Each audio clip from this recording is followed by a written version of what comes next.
सप्तश्री सिंह आज आपको आदिकालीन साहित्य में सिद्ध साहित्य के बारे में बताऊंगी। पिछला वीडियो में आदिकालीन साहित्य का भाग 1 अपभ्रंश साहित्य के बारे में बताई हूँ कि अपभ्रंश साहित्य क्या होता है। इस वीडियो में मैं सिद्ध साहित्य के बारे में बताऊंगी कि सिद्ध साहित्य क्या होता है और सिद्ध साहित्य के अंतर्गत कौन कौन से कवि आते हैं, उनकी क्या क्या रचनाएँ हैं और सिद्ध साहित्य की स्थापना कैसे हुई। तो सबसे पहले ये जानिए कि गणपत चंद्र गुप्त ने आदिकालीन साहित्य को 3 भागों में बांटा था।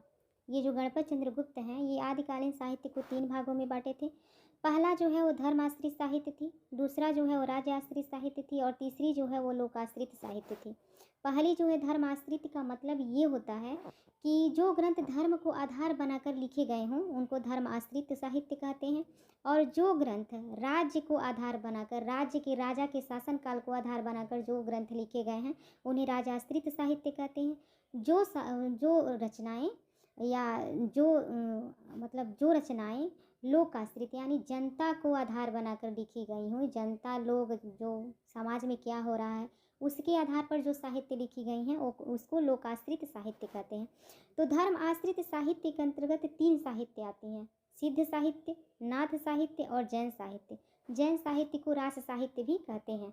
राज्य आश्रित साहित्य के अंतर्गत रासो साहित्य आता है और लोकाश्रित साहित्य के अंतर्गत लौकिक साहित्य यानी कि गद्य साहित्य और पद्य साहित्य आता है। तो आपने जाना सिद्ध साहित्य के मतलब आदिकालीन साहित्य के अंतर्गत कौन कौन सा क्या क्या आता है उसके भाग के बारे में।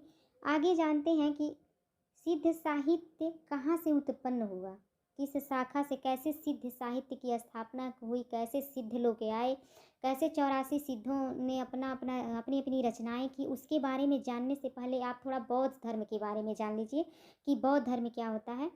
तो सिद्ध साहित्य पढ़ने से पहले सिद्ध कहाँ से आए उनके बारे में जानिए। तो बौद्ध धर्म, जो बौद्ध धर्म है वो महात्मा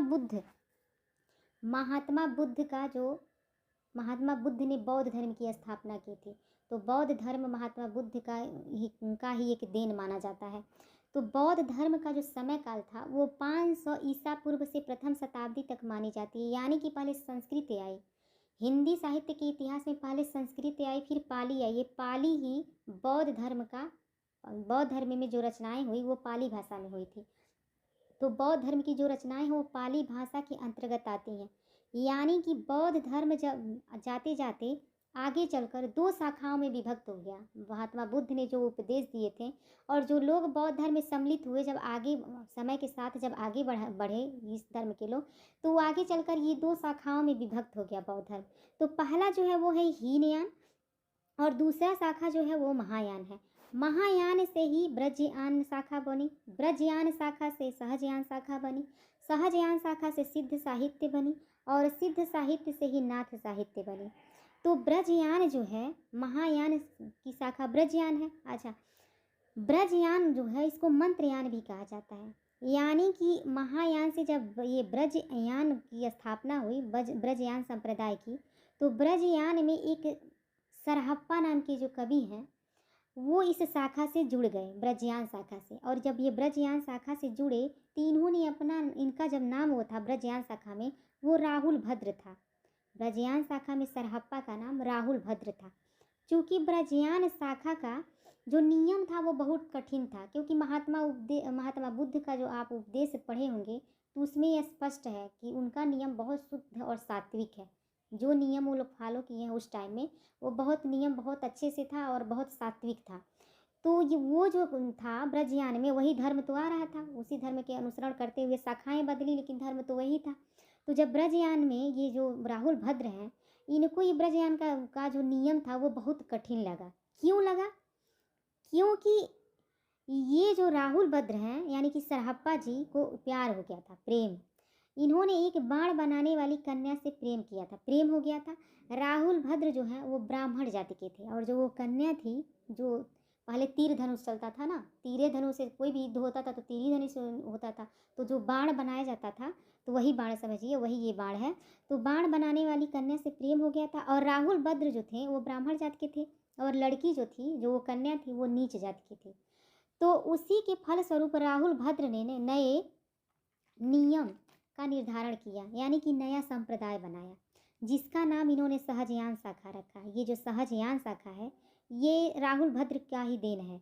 तो ब्रजयान से सहजयान संप्रदाय की स्थापना ये राहुल भद्र किए और इसमें इन्होंने अपना नाम सरोज भद्र रख लिया। सहजयान शाखा में ये अपना नाम सरोज भद्र रख लिए। यानी कि सहजयान संप्रदाय में आने के बाद सरहप्पा ने राहुल भद्र की जगह अपना नाम सरोज भद्र रख लिया। सहजयान संप्रदाय बनाने के बाद इन्होंने महासुखवाद की कल्पना की, यानी कि भक्ति करने के लिए सुख सुविधा भी होनी चाहिए। इनके मन में ये धारणा थी, इन्होंने महासुखवाद की कल्पना की। महासुखवाद का मतलब ये होता है कि जिस पुरुष को ये पंचमकार की प्राप्त होगी वह महासुखवाद यानी सिद्धि को प्राप्त करेंगे। इन्होंने उपदेश में कहा कि जिस पुरुष को, कल्पना तो यहाँ महासुखवाद की है क्योंकि पिछला में जो ब्रजयान शाखा उसमें बहुत कठोर नियम थे, सात्विक रहना था, मांस मदिरा का सेवन नहीं करना था। लेकिन इन्होंने जब सहजयान संप्रदाय की स्थापना की तो इसमें इन्होंने महासुखवाद को यानी सुख सुविधाओं को इन्होंने पहली प्राथमिकता दी और ये भी कल्पना किए कि जिस पुरुष को ये पंचमकार की प्राप्ति होगी वह महासुखवाद यानी सिद्धि को प्राप्त करेगा, यानी कि पंचमकार के साथ सिद्धि को प्राप्त करना इन्होंने उसमें नियम बना दिया सहजयान में। कारण क्या था? कारण वही था कि वो कन्या से ये प्रेम किए थे, उसी के कहीं ना कहीं इनके दिमाग में उसी का वो था और उसी के चक्कर में इन्होंने ये पंचमकार की स्थापना की। पंचमकार का जो मतलब है वो है मांस, मदिरा, मैथुन, मत्स्य और मुद्रा, यानी इनके सिद्धि प्राप्त करने के लिए 5 नियमों का पालन करना था। मांस भी खाना था, मदिरा भी पीना था, मैथुन और मत्स्य मतलब मछली भी खाना था, और मुद्रा यानी कि धन दौलत। और ये मुद्रा, एक तो धन दौलत से मुद्रा संबंधित लीजिए, एक होता है योग, योग के द्वारा, मुद्रा का मतलब योग के द्वारा। तो इन्होंने 5 पंचमकार की मतलब पंचमकार को प्राथमिकता दी ईश्वर को प्राप्त करने के लिए। ये मार्ग, पंचमकार का ये मार्ग बताए कि पंचमकार की प्राप्ति होगी वहाँ महासुखवाद यानी सिद्धि की प्राप्ति होगी। तो जो पुरुष इन पंचमकारों को प्राप्त कर लेगा वह पुरुष महासुखवाद को प्राप्त कर लेगा और वही सहजयान का अनुयायी होगा। जो सिद्धि प्राप्त करेगा वही सहजयान का अनुयायी होगा और वही ईश्वर को प्राप्त करेगा। क्योंकि जो बौद्ध धर्म के में महात्मा बुद्ध ने जिसको दुख का कारण बताया था उसी को उन्होंने सुख का कारण बना दिया। ये सरोज भद्र जो थे सरहप्पा यानी कि उन्होंने जो महात्मा बुद्ध ने जिनको दुख का कारण बताया था उसी को इन्होंने सुख का कारण बना दिया। यानी कि महात्मा बुद्ध ने स्त्री और राजपाट का त्याग किया था, ये सारे को सम्मिलित किए ये, और उसी को सरहप्पा का सुख का केंद्र बन। इन पंचमकारों का भोग करने के बाद जो सिद्धि को प्राप्त करेगा वो सिद्ध साहित्य शाखा में आएगा। यानी इन पंचमकारों के द्वारा ही ये जो है पंचमकार, इन पंचमकारों के द्वारा ही सिद्धि की प्राप्ति होगी और वही आके सिद्ध साहित्य में जुड़ेगा। तो सिद्ध साहित्य में जो 84 कवि हैं वो सभी ये मतलब सहजयान से होते हुए सिद्धि को प्राप्त किए हैं, प्राप्ति करने के बाद सिद्ध साहित्य से जुड़े होंगे। सिद्ध साहित्य में सिद्ध साहित्य में सरोज भद्र ने अपना नाम यानी कि सरहप्पा रख लिया। सर का मतलब होता है बाण बनाने वाली, लड़की के नाम पर इन्होंने सर रखा। और सिद्धि प्राप्ति करने के बाद पाद की उपाधि ली। कोई भी जब पुरुष सिद्धि की प्राप्ति कर लेता था तो उसे पाद शब्द की उपाधि दी जाती थी, यानी पाद शब्द से संबोधन किया जाता था। तो इस प्रकार इनका नाम सरहप्पा रखा गया। मंत्रों द्वारा सिद्धि प्राप्त करने की चेष्टा करने वाले साधक सिद्ध नाम से प्रसिद्ध हुए।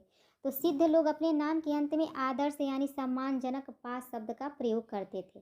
सिद्ध साहित्य का ये जो है वो विस्तार कहाँ हुआ?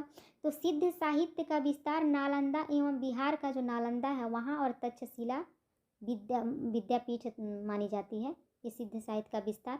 और जो नालंदा है और तक्षशिला है वो मुख्य अड्डे माने जाते हैं इनके। और ये बाद में ये जाके धीरे धीरे भोट देश में चले गए थे। तो मुनि अदैत ब्रज तथा मुनिदत्त सूरी ने सिद्धों की भाषा को संध्या या साध्य भाषा के नाम से पुकारा है, जिसका अर्थ होता है कुछ स्पष्ट तथा कुछ अस्पष्ट, यानी कि साधनात्मक अनुभूतियों का संकेत करने वाली भाषा संध्या भाषा कही गई। आगे देखिए कि सिद्धों की संख्या क्या थी। तो सिद्धों की जो संख्या है वो राहुल संस्कृत्यायन ने सिद्धों की संख्या 84 बताई है। राहुल संस्कृत्यायन जो है सिद्धों की संख्या 84 बताते हैं। और सिद्धों में स्त्रियों की का भी सिद्ध साहित्य में जो है स्त्रियों का भी जो स्त्री थी उनका भी सिद्ध साहित्य जो है वह ऐसा साहित्य है जिसमें शुरुआत सरहप्पा से तो हुई, उसमें 3 स्त्रियों ने काम किया और नाम भी मिल जाते हैं इनका। तो ये मणिभद्रा हैं, 3 स्त्रियां जो काम की सिद्ध साहित्य में, मणिभद्रा, मैखल्या, लक्ष्मीकारा। तो सिद्ध साहित्य में 84 जो सिद्ध हैं उसमें 3 स्त्रियां हैं, मणिभद्रा, मैखला और लक्ष्मी कारा। अब सिद्धों की भाषा जान लीजिए। तो सिद्धों की भाषा जो थी वो संध्या भाषा या संध्या भाषा के नाम से जाना जाता है। मैं पहले ही बताई हूँ थोड़ा सा। सिद्ध संध्या भाषा का मतलब होता है कि सरल भाषा। संध्या भाषा मतलब सहजयान का मतलब होता है कि सरल मार्ग, और संध्या भाषा का मतलब होता है कि उलटबासी शैली, यानी कि उलटभाषी संध्या भाषा और उलटभाषी शैली का प्रयोग किया गया था। उलटभाषी शैली किसे कहा जाता है? तो एक उदाहरण है कि बरसे कंबल भीजे पानी, यानी ये उलटबासी शैली है। इसका नियम तो ये होना चाहिए कि बरसे पानी भीगे कंबल, लेकिन इसमें उलट पुलट कर दिया गया है, यानी कि बरसे कंबल भीजे पानी। तो यही उलटबासी शैली है। उलटबासी शैली का प्रयोग सबसे ज़्यादा कबीर के रचनाओं में मिलता है। कबीर दास जो रचना किए हैं उसमें ज़्यादा उलटबासी शैली का प्रयोग किया गया है। तो मुनिदत्त, अदैत्य ब्रज तथा मुनिदत्त सूरि ने सिद्धों की भाषा को संध्या भाषा के नाम से पुकारा। यानी कि ये दो जो राइटर हैं, जो लेखक हैं, अदैत्य ब्रज तथा मुनिदत्त सूरि, इन्होंने सिद्धों की भाषा को संध्या भाषा कहा है। तो यहाँ से क्वेश्चन भी बनता है कि कौन से लेखक ने सिद्धों की भाषा को संध्या भाषा के नाम से पुकारा है? तो अदैत्य ब्रज तथा मुनिदत्त सूरि ने। इसका यहाँ संध्या भाषा का अर्थ समझ लीजिए कि संध्या भाषा का मतलब होता है कुछ स्पष्ट तथा कुछ अस्पष्ट भाषा, यानी साधनात्मक अनुभूतियों का संकेत करने वाली भाषा को संध्या भाषा कहा जाता है। सिद्धों का साहित्य मुक्तक शैली से प्राप्त होता है। सिद्ध साहित्य की भाषा मागधी अवठ है, जिसमें सांध्य शब्दों का बाहुल्य, यानी कि इसमें मगधी और अवठ में सांध्य शब्दों का प्रयोग ज़्यादा किया गया है। अब जानते हैं विशेषताओं के बारे में कि सिंधों की विशेषताएं क्या थी। तो जानिए सिंधों की विशेषताएं। तो सिद्धों की जो विशेषताएं थी वो पहली विशेषता यह है कि काया की साधना, यानी शारीरिक सुख के द्वारा सिद्धि की प्राप्ति। दूसरा जो है वो अंतर्मुखी साधना। पहली काया की साधना, दूसरी है जो अंतर्मुखी साधना। अंतर्मुखी की साधना का मतलब कि जो तंत्र साधना पर अधिक बल दिया जाता था अंतर्मुखी में। तीसरा जो है वो सदगुरु की महिमा, यानी कि गुरु को ये सर्वोपरि मानते थे और शिव और शक्ति के युगल जोड़ा रूप में उपासना करते थे। ज्ञान की इन्होंने उपेक्षा की है। इन्होंने ज्ञान की उपेक्षा का मतलब होता है कि सिर्फ सिद्धि या शक्ति की प्राप्ति के लिए इन्होंने भक्ति की है और ज्ञान की उपेक्षा की है। सामाजिक खंडन मंडन की प्रवृत्ति थी इनके साहित्य में, यानी कि ब्राह्मण और वैदिक धर्म का इन्होंने खंडन किया है। वर्णाश्रम व्यवस्था का विरोध किया है, यानी कि जाति प्रथा और ब्राह्मण भेद का इन्होंने विरोध किया है। नारी को साधना के केंद्र में रखा, नारी को जो है इन्होंने साधना के केंद्र में रखा। यानी कि सिद्धों में सिद्धि प्राप्ति हुई तो स्त्री ससर्ग करना महामुद्रा की संज्ञा दी जाती थी। स्त्री के से ससर्ग सिद्धि प्राप्ति के लिए, जैसे कोई भी स्त्री से ये लोग ससर्ग कर लेते थे, चाहे गुरु करे चाहे शिष्य करे, कोई भी स्त्री से इन लोगों का ससर्ग चलता था।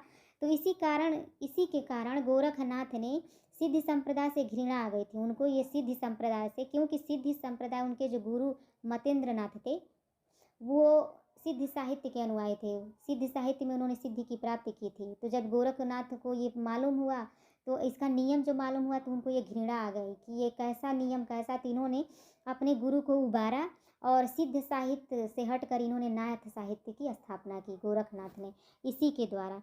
तो अब जानिए सिद्ध साहित्य के विभिन्न कवि। तो सिद्ध साहित्य के जो कवि हैं वो है सरहप्पा, सबरप्पा, लुइप्पा, डोगिप्पा, कहप्पा, कुकुरिप्पा, लक्ष्मीकारा, मैखलया, मणिभद्रा। तो सबसे पहले सरहप्पा के बारे में जानते हैं कि सरहप्पा कौन कौन सी रचना किए हैं और क्या क्या कहे हैं, इनका क्या क्या रचनाएं हैं। तो सरहप्पा को राहुल भद्र और सरोज सूरि भी कहा जाता है। सरहप्पा को हिंदी साहित्य का आदि कवि एवं प्रथम कवि भी माना जाता है। तो ये कौन माना है? तो राहुल संस्कृताय ने सरहप्पा को हिंदी साहित्य का आदि कवि और प्रथम कवि माना है। सहजयान शाखा के एक प्रवर्तक माने जाते हैं। इनकी जो शैली है, मतलब इनकी रचनाओं में दोहा और चौपाई शैली का प्रथम प्रयोगकर्ता माना जाता है, मतलब प्रथम प्रयोग किए हैं इन्होंने दोहा चौपाई शैली का। इनकी जो रचनाएं हैं, अच्छा, राहुल भद्र नाम जो है इनका, जो ये राहुल भद्र नाम जो पड़ा है, तो राहुल भद्र नाम बौद्ध परंपरा से संबंध होने के कारण कहा गया था इनको राहुल भद्र। और सरोज सूरि नाम ब्रजयान शाखा से जुड़ने पर इन्हें सरोज ब्रज कहलाए। सहजयान को सहजी संप्रदाय भी कहा जाता है, जिसमें यह सरहप्पा कहलाए, यानी कि बौद्ध धर्म से, बौद्ध परंपरा से संबंध होने के कारण राहुल भद्र नाम इनका पड़ा। और ब्रजयान शाखा से जुड़ने से इनका नाम सरोज ब्रज कहलाया, और सहजयान संप्रदाय से जुड़ने के कारण इनको सरहप्पा कहा गया, सरहप्पा। इनकी एक प्रेमिका थी, ये सर बनाती थी, सर का मतलब बाण, यानी कि वह बाण बनाती, इसलिए इनका नाम सरहप्पा पड़ गया। सिद्धों में पाद आदर सूचक शब्द है, पाद भी और पा भी दोनों ही आदर सूचक शब्द हैं। राहुल संस्कृत्यायन ने सरहप्पा का समय काल जो है 769 ईस्वी माना है, के आसपास माना है, जो सर्वमान्य है, यानी कि लगभग 8वीं शताब्दी में इनका समय काल माना है। सरहप्पा ने अपने जीवन में 32 ग्रंथों की रचना की थी। ये सरहप्पा है, ये अपने जीवन काल में 32 ग्रंथों की रचना की है, लेकिन एक ही ग्रंथ प्रमाणित प्राप्त हुआ था, जो सबसे पहले ये दोहा कोश है, दोहा कोश। तो दोहा कोश के बारे में जान लीजिए कि सरहप्पा ने अपने ग्रंथ दोहा कोश में सिद्धि हेतु 4 मुद्राओं का वर्णन किया था। कर्म मुद्रा, धर्म मुद्रा, ज्ञान मुद्रा और महामुद्रा। तो महामुद्रा के बारे में जान लीजिए, क्योंकि महामुद्रा से क्वेश्चन पूछता है। तो आप जान लीजिए कि महामुद्रा उसे कहते हैं कि जो तांत्रिक उपासना में वह साधना सिद्ध योगिनी, यानी तांत्रिक उपासना में साधना सिद्ध योगिनी, यानी साधना में जो सिद्ध योगिनियाँ होती थी, जो औरतें होती थी, जिसे साधक यानी कि ये साधु, ये सिद्ध लोग अपनी सहचरी बनाकर साधना करते थे, उस साधना पद्धति को महामुद्रा कहा गया। तो महामुद्रा के बारे में आपने जान लीजिए। और दूसरी रचना जो है इनका चर्या गीत है, तीसरी रचना है वो सहजपाद गीतिका है। तो दोहा कोश पर एक और है कि दोहा कोश पर अद्वैव्रज ने टीका लिखा था विषय पद भंजिका के नाम से। अद्वैव्रज ने टीका लिखा था विषय पंच भद्रिका के बारे में। तो आपने जाना सरहप्पा के बारे में। अब जानते हैं सबरप्पा के बारे में। तो सबरप्पा जो हैं, इनका जन्म 780 के आसपास हुआ था, यानी ये जाति के क्षत्रिय थे और सबरप्पा सरहप्पा के शिष्य थे, यानी कि सबरप्पा के गुरु जो थे वो सरहप्पा थे। सबरप्पा के गुरु सरहप्पा थे। इन्होंने अपना जीवन भीलों की भांति व्यतीत किया था, इसीलिए इनको सबरो भील कहा जाता है। इन्होंने अपना जीवन भीलों की भांति व्यतीत किया था, इसलिए इनका नाम सबरप्पा पड़ा, यानी वन में व्यतीत किए थे, और सबरो भील भी कहा जाता है। तो सिद्धों में प्रचलित आध्यात्मिक प्रतीकों का सबसे ज़्यादा प्रयोग इन्होंने ही किया था, सबरप्पा ने। सबरी नवरात्मा का तथा सबर साधक का प्रतीक माना जाता है। सबरी और भील, तो सबरी जो नवरात्मा का तथा सबर साधक का प्रतीक माना जाता है। इनकी रचनाएं देख लीजिए, इन्होंने कौन कौन सी रचना की थी। तो सबसे पहले इन्होंने चर्यापद की रचना की थी, उसके बाद महामुद्रा ब्रज गीतिका की रचना की, फिर ब्रजयोगिनी साधना की रचना की, फिर शून्यता दृष्टि, यानी ये 4 प्रकार का ग्रंथ इनका मिलता है। अब जानते हैं लुइप्पा के बारे में कि लुइप्पा ने क्या किया था। तो लुइप्पा के बारे में जान लीजिए। लुइप्पा का जो जन्म है वो 779 से 809 ईस्वी के बीच माना जाता है। इनका जन्म कायस्थ परिवार में हुआ था। यह राजा धर्मपाल के शासन काल में रहते थे, जो उड़ीसा के राजा थे। यह सबरप्पा के शिष्य थे, यानी कि लुइप्पा सबरप्पा के शिष्य थे। ये डॉक्टर नगेंद्र के अनुसार यह सिद्ध साहित्य के सबसे प्रसिद्ध कवि थे, यानी कि सिद्धों में सबसे ऊंचा स्थान इन्हीं को प्राप्त था। इनकी जो रचनाएं हैं वो है राहुल संस्कृत्यायन के अनुसार इनकी 7 अनुदित ग्रंथ बताए गए हैं। सबरप्पा के लुइप्पा के 7 अनुदित ग्रंथ बताए गए हैं, जिसमें से कुछ इस प्रकार से हैं। अभिसमय विख्यम, तथ्य स्वभाव दोहा कोश, बुद्ध देव, भगवत गीत समय और लुइपाद गीतिका। ये जो हैं लुइप्पा, इनके 2 शिष्य भी थे, धारिकप्पा और डोबिप्पा। ये डोबिप्पा जो है आगे बता रही हूँ, डोबिप्पा। तो डोबिप्पा के जो गुरु थे वो लुइप्पा थे। तो इनका जन्म 840 में मगध में हुआ था। यह क्षत्रिय कुल में पैदा हुआ। इनके गुरु का नाम विरूपा था। इन्होंने 21 ग्रंथों की रचना की थी, जिसमें मुख्य ये हैं, इन्होंने 21 ग्रंथ की रचना की थी, जिसमें मुख्य डोम्बी गीतिका, नाथ बिंदुहारे, योगचर्या और अक्षरोही द्वीपोदेश। तो ये इनका ग्रंथ है। अब आते हैं कहप्पा के बारे में जान लीजिए कि कहप्पा का क्या क्या रचना है, कौन कौन सी। तो इनका जन्म कर्नाटक में ब्राह्मण परिवार में 820 ईस्वी में हुआ था। इनका जन्म कर्नाटक के ब्राह्मण परिवार में 820 ईस्वी में। इनके गुरु का नाम जालंधर रपा था। इनके गुरु का नाम जालंधर रपा था। इनका जो कर्म क्षेत्र है, जो इनका कर्म क्षेत्र कहप्पा का, वो बिहार का सोनपुर जिला माना जाता है। इन्होंने रहस्यात्मक भावना से भरपूर गीत रचना की थी। इनका जो काव्य है वो गीत रचना है। तो गीत रचना रहस्यात्मक भावना से भरपूर गीत रचना किए थे। इनके कुल ग्रंथों की संख्या 74 मानी जाती है। अधिकांश ग्रंथ जो इनका है वो दार्शनिक विषय पे था।